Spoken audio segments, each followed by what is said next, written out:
एक या गोल टोपीवाल्यांनी पोलिसांकडे परवानगी मागितली. परवानगी कुठल्या नावाने मागितली की आम्हाला सर्व धर्म समभाव नावाची एक रॅली काढायची. आमच्या पोलीस प्रशासनाने जाऊन टाकली, त्याला काढायचं हे. मग हे सगळे 400-500 जमले आणि सगळे जमल्यानंतर त्यांनी तिथे घोषणा काय दिल्या, अल्लाहू अकबर आणि सरतनचे जुदा. कोणासाठी दिला?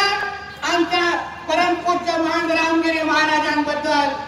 त्या जिहाद्यांना सांगेन, जो आता माझं भाषण त्या मस्जिदीमध्ये बसून ऐकतोय त्याला मी सांगेन, तू सरतनचे जुदाची नाटकं तुझ्या पाकिस्तानमध्ये लाव. तू माझ्या भारतामध्ये आणि माझ्या रामगिरी महाराजांच्या बद्दल अगर सरतनचे जुदा तू घोषणा दिल्या तर तुझी अशी अवस्था करेन की शुक्रवारी पण तुझा डोंगर वरती येणार.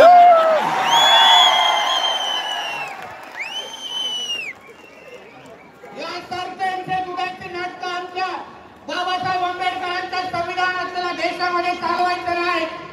इथं काय शरिया कायदा लागू नाहीये. तुम्ही जास्त सरतनचे जुदा बोलत राहिलात तर तुमचा सर आणि तुमच्या तणावर किती ठेवायचा हे टाइम आम्ही ठरवू. एक तुम्ही लक्षात ठेवा.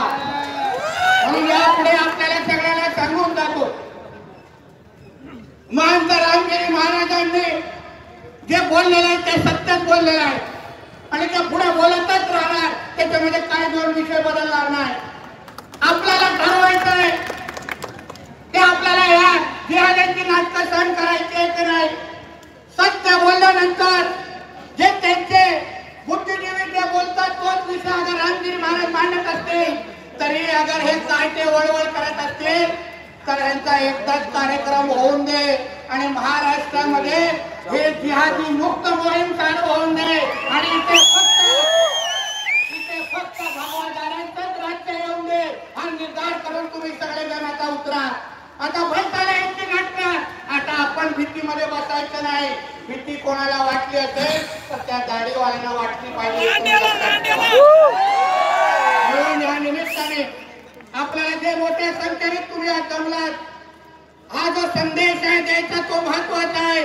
आपण हिंदू राष्ट्रामध्ये हिंदूंनी एवढ्या मोठ्या ताकदीने जमला पाहिजे आणि जेव्हा जेव्हा आपल्यावर या जिहाद्यांची ताकद आक्रमण होईल तेव्हा तेव्हा हिंदू पेटून उठला पाहिजे आणि त्याला संदेश दिला पाहिजे की इथे तुझी नाटकं सहन होणार नाही. बरोबर आहे की नाही? देणार की नाही तुम्ही संदेश? चला मग होऊन जाऊन दे जोरात.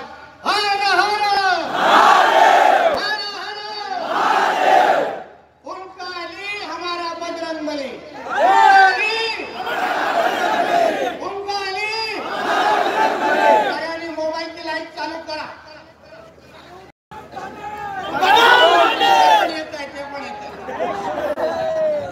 उनका अली. उनका अली.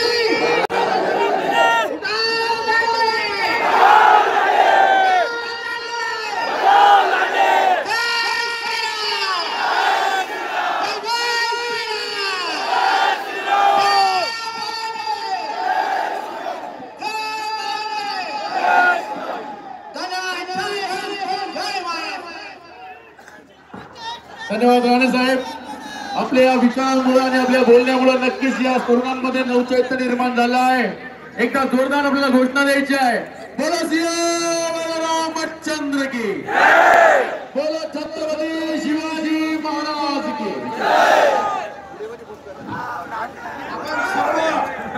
श्रीरामपूरकर या पावसात सभेचा टाइम आपला वेगळा होता. 4 तास सभा आपली उशिरा झाली तरी सुद्धा आपण एवढ्या पावसात थांबल्याबद्दल सर्वांचा आभार मानतो. जय श्रीराम. यानंतर स्थानिक पोलीस स्टेशन सर्व कर्मचारी सर्व अधिकारी यांचं मनापासून धन्यवाद आभार. त्याचबरोबर सर्व पत्रकार मंडळी यांचंही धन्यवाद आभार. नगरपालिका प्रशासन यांचंही धन्यवाद आभार. जे सर्व ग्रामपंचायत सदस्य व ग्रामपंचायत या ठिकाणी आले त्यांचे धन्यवाद आभार. सर्व कार्यकर्ते सहकारी यांचे धन्यवाद आभार. कुठल्याही प्रकारचा गालबोट न लागता आपल्याला आपल्या मार्गस्थ व्हायचं आहे. पोलीस प्रशासनाला सहकार्य करायचं आहे. धन्यवाद.